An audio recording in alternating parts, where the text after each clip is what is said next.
Price the lord. Good morning. ಕರ್ತನ ರಕ್ಷಕನಾಗಿರುವಂತಹ ಯೇಸು ಕ್ರಿಸ್ತನ ನಾಮದಲ್ಲಿ ಬೆಳಗಿನ ಶುಭೋದಯನ ಹೇಳಿದ್ದೇನೆ. ಕರ್ತನು ಒಳ್ಳೆಯವರು, ಒಳ್ಳೆಯ ಕಾರ್ಯಗಳನ್ನು ಮಾಡುವ ದೇವರು.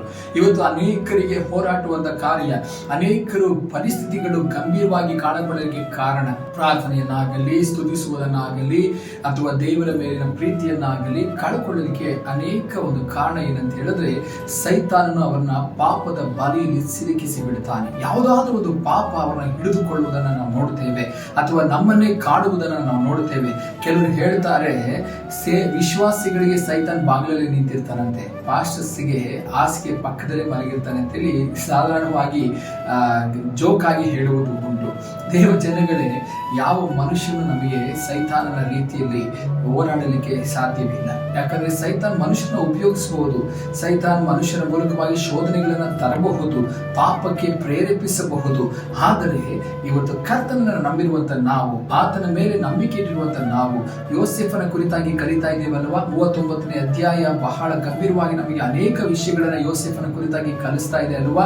ಆದಿಕಾಂಡ ಪುಸ್ತಕದಲ್ಲಿ ನಾವು ಪ್ರಾರಂಭಿಸಿದ ದಿನದಿಂದಲೂ ಕರ್ತನ ಪ್ರಸನ್ನತೆಯಲ್ಲಿ ನಮ್ಮನ್ನ ನಡೆಸ್ತಾ ಬರ್ತಾ ಇದ್ದಾರಲ್ವಾ. ಇವತ್ತು ಯೋಸೇಫನ ಸಂಗಡ ಕರ್ತನು ಇದ್ದದರಿಂದ ಅವನು ಏಳಿಗೆಯನ್ನು ಹೊಂದಿದ್ದು ಮಾತ್ರವಲ್ಲ, ಅವನಿದ್ದಂತ ಸ್ಥಳದಲ್ಲಿ ಅವನ ದಣಿ ಆಶೀರ್ವದಿಸಲ್ಪಟ್ಟದ್ದು ಮಾತ್ರವಲ್ಲ, ಅವನಿಗೆ ವಿರೋಧವಾಗಿ ಎದ್ದು ಬಂದಂತ ಪಾಪವನ್ನು ಕೂಡ ಅವನು ಜಯಿಸಿದ ಎಂಬುದಾಗಿ ಸತ್ಯವೇದ ಹೇಳುತ್ತದೆ.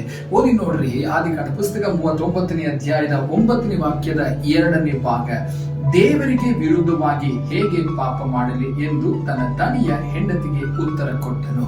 ನೋಡ್ರಿ, ಇಲ್ಲಿ ಎಂತ ಆಫರ್ ಸಿಗುತ್ತೆ ಅಂತ ಹೇಳಿದ್ರೆ, ತನ್ನ ದಣಿಯ ಹೆಂಡತಿಯೇ ಇವನನ್ನ ಪಾಪ ಮಾಡಲಿಕ್ಕೆ ಸೆಳಿತಾ ಇದ್ದಾಳೆ.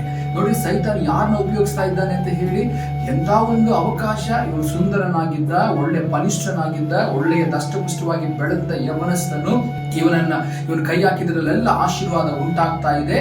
ಆದ್ರೆ ಈ ದಣಿಯ ಹೆಂಡತಿ ಇವನಿಗೆ ವಿರೋಧವಾಗಿ ಇವನನ್ನ ಹಿಡಿದು ಇವನ ವಶಕ್ಕೆ ಪಡ್ಕೊಳ್ಬೇಕೆಂಬುದಾಗಿ ಆಸೆ ಪಟ್ಟಳು. ಆದ್ರೆ ಆಕೆ ಆಸೆ ನೆರವೇರಲಿಲ್ಲ. ಕಾರಣ ಏನು ಗೊತ್ತಾ? ಸೈತಾನು ಅವನನ್ನ ವಶಪಡಿಸಿಕೊಳ್ಬೇಕೆಂಬುದಾಗಿ ಯೋಚನೆ ಮಾಡಿದ್ರು ಕೂಡ, ಸೈತಾನ್ನ ಬಲೆಗೆ ಅವನು ಸಿಲುಕಿಕೊಳ್ಬೇಕೆಂಬುದಾಗಿ ಅವರು ಯೋಜನೆಗಳನ್ನ ಮಾಡಿದ್ರು ಕೂಡ, ಯೆಹೋವನು ಯೋಸೇಫನ ಸಂಕಟ ಇದ್ದದ್ರಿಂದ ಅವನು ಪಾಪಕ್ಕೆ ಹೆದರಿ ಓಡಿ ಹೋದನು ಎಂಬುದಾಗಿ ಸತ್ಯವೇದ ಹೇಳುತ್ತದೆ. ಇಲ್ಲಿ ವಾಕ್ಯ ಹೇಳ್ತದೆ ನೋಡ್ರಿ, ನಾನು ದೇವರಿಗೆ ವಿರೋಧವಾಗಿ ಹೇಗೆ ಪಾಪ ಮಾಡಲಿ, ನನ್ನ ದಣಿಗೆ ವಿರೋಧವಾಗಿ ಹೇಗೆ ನಾನು ತಪ್ಪನ್ನ ಮಾಡಲಿ.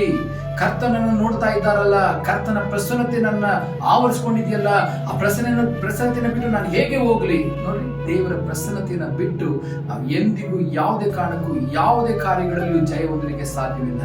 ಆದ್ರಿಂದ ಕರ್ತನ ಪ್ರಸನ್ನತೆಯಲ್ಲಿ ಇರಲಿಕ್ಕೆ ಬಯಸಿರಿ.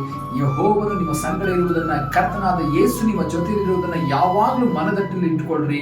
ನಿಮ್ಮ ಮುಂಭಾಗದಲ್ಲಿ, ಮುಂದೆ, ಹಿಂದೆ, ಎಲ್ಲಾ ಕಡೆಗಳಲ್ಲಿ, ಬಲಗಡೆ, ಎಡಗಡೆ, ನಿಮ್ಮ ಮನೆಯ ಎಲ್ಲಾ ವಾತಾವರಣಗಳಲ್ಲಿ, ನಿಮ್ಮ ಮನಸ್ಸಿನಲ್ಲಿ, ನಿಮ್ಮ ಚಿಂತನೆಗಳಲ್ಲಿ, ನಿಮ್ಮ ಭಾವನೆಗಳಲ್ಲಿ, ನಿಮ್ಮ ಪ್ರಾಣ, ಆತ್ಮ, ಶರೀರ ಎಲ್ಲದರಲ್ಲಿಯೂ ಕರ್ತನ ಆಳ್ವಿಕೆ ಮಾಡಲಿ ಎಂಬುದಾಗಿ ಒಪ್ಪಿಸಿಕೊಟ್ಟು ನೋಡ್ರಿ, ಕರ್ತ ನಿಮ್ಮನ್ನ ಪಾಪಕ್ಕೆ ತಪ್ಪಿಸಿ ಓಡಿ ಹೋಗುವ ಹಾಗೆ, ನೀವು ಪರಿಶುದ್ಧರಾಗಿ ಬಾಳುವ ಹಾಗೆ, ನಿಮ್ಮ ಚಿಂತನೆಗಳಲ್ಲಿ, ಭಾವನೆಗಳಲ್ಲಿ ಕರ್ತನ ಪ್ರಸನ್ನತೆಯನ್ನೇ ನೋಡುವ ಹಾಗೆ, ನಿಮ್ಮನ್ನು ನೋಡುವವರು ಹೆದರಿ ಓಡಿಕೊಂಡು ಹೋಗುವ ಹಾಗೆ, ಸೈತಾನನೇ ನಡುಗುವ ಹಾಗೆ ಕರ್ತ ನಿಮ್ಮನ್ನು ನಿಲ್ಲಿಸ್ತಾರೆ.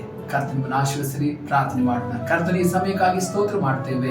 ಯಾರ್ಯಾರು ಪಾಪದ ಇಕ್ಕಟ್ಟಿನಲ್ಲಿ ಸಿಲುಕಿಕೊಂಡು ಇದನ್ನ ಬಿಡ್ಲಿಕ್ಕಾಗ್ತಾರ ಹೋರಾಟ, ನಾನು ಮೊಬೈಲ್ ಫೋನ್ ನಿಂದ ಶೋಧಿಸಲ್ಪಡ್ತಾ ಇದ್ದೇನೆ, ಕುಡುಕತನ, ಬೀಡಿ, ಸಿಗರೇಟ್, ಮಾದಕ ವಸ್ತುಗಳು ಇದೆಲ್ಲ ನನ್ನ ಅಧೀನಪಡಿಸ್ತಾ ಇದೆ, ಪಾಪಕ್ಕೆ ನಾನು ಗುಲಾಮನಾಗಿದ್ದೇನೆ, ಬಿಡ್ಲಿಕ್ಕಾಗ್ತಾರೆ ಎಂಬುದಾಗಿ ಯಾರೆಲ್ಲ ಹೋರಾಡ್ತಾ ಇದ್ದಾರೋ, ಯೇಸುವಿನ ನಾಮದಲ್ಲಿ ನೀವು ಅವರ ಜೊತೆಯಲ್ಲಿದ್ದು ಅವರಿಗೆಲ್ಲ ಪಾಪದಿಂದ ಬಿಡುಗಡೆಯನ್ನು ಹೊಂದುವ ಹಾಗೆ, ನೀವು ಕಾಯುವ ದೇವರೆಂಬುದಾಗಿ ನಿಮ್ಮನ್ನ ಭದ್ರವಾಗಿ ಇಟ್ಟುಕೊಳ್ಳುವ ಹಾಗೆ ಸಹಾಯ ಮಾಡಿ.